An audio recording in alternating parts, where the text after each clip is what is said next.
Welcome back to the DIY Health Science Toolkit. Today we'll look at Luftdaten air quality data. So we select our public key, verify that we are ourselves.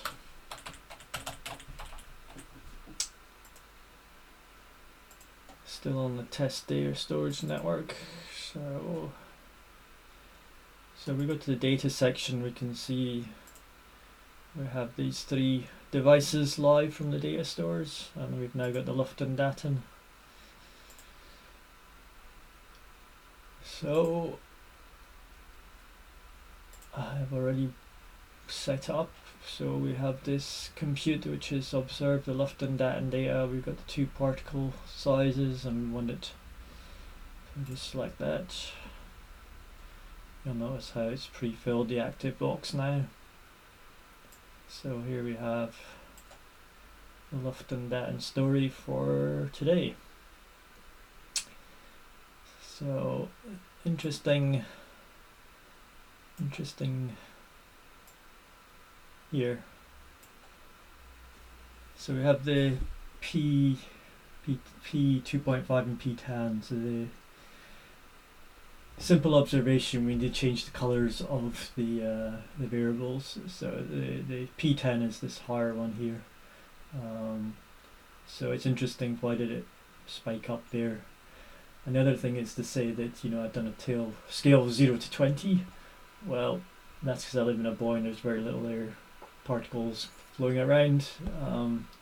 Whereas, science currently tells us values over 100 are bad for you over a sustained 24-hour period.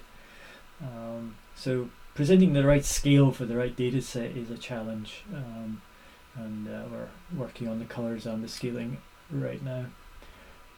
So we have them both, and this we just go back in time.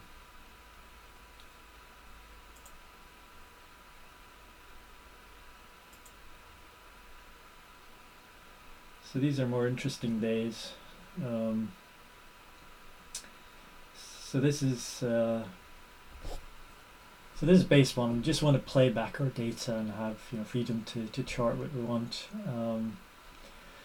So why did these spikes happen this period of time? So in the dashboards we could have the particle data, and we'll have to do the temperature, but also we could import the wind. So one of my hunches is the biggest variable of particle levels in a buoy, at least, is the direction and strength of the wind.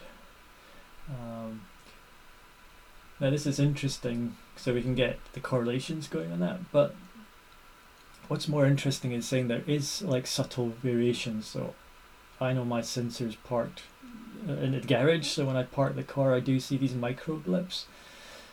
So if there's a little micro bit but it's windy and the particles are high anyway, it sort of disguises the pollution. So again, could machine learning more subtly pick out those nuances too? Anyway, to build these profiles, we then select the Luftdaten, which brings up the variables on the box. So we also have temperature, and let's just see what happens. Cool. So we have the temperature.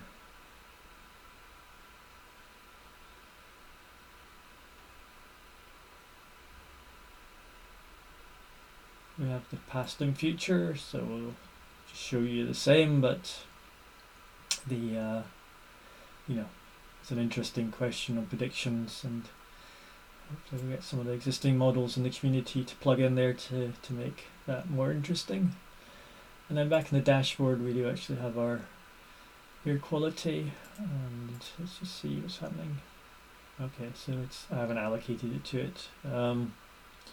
So we can then produce all the charts in this area. So we could have the particles, the temperature, humidity. We could import the weather with the wind, just have them separate charts, observations, and then from those observations we start building these computational models like correlations, which then bring the average and summation computations into play.